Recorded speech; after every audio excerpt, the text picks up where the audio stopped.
ಮತ್ತು ನಮ್ಮ ಪಕ್ಕದ ಜಿಲ್ಲೆಯ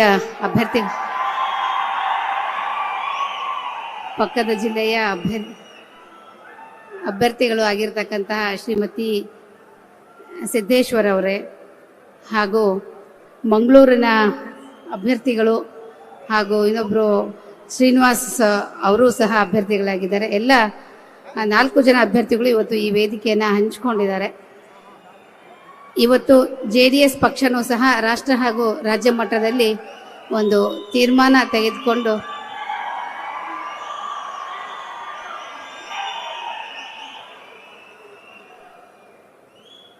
ಸನ್ಮಾನ್ಯ ಕುಮಾರ್ ಬಂಗಾರಪ್ಪನವರು ಸಹ ಈ ವೇದಿಕೆಯಲ್ಲಿ ಆಸೀನರಾಗಿದ್ದಾರೆ. ಅವ್ರಿಗೂ ಸಹ ನಾನು ಸ್ವಾಗತ ಹೇಳ್ತಾ, ನಿಮ್ಮೆಲ್ಲರ ಎದುರುಗಡೆ ಇರ್ತಕ್ಕಂತಹ ಲೋಕಸಭಾ ಚುನಾವಣೆಗೆ ನ್ಯೂಸ್ ಫಸ್ಟ್ ನಿರ್ಭೀತಿಯಿಂದ ನಿಮ್ಮ ಪರವಾಗಿ.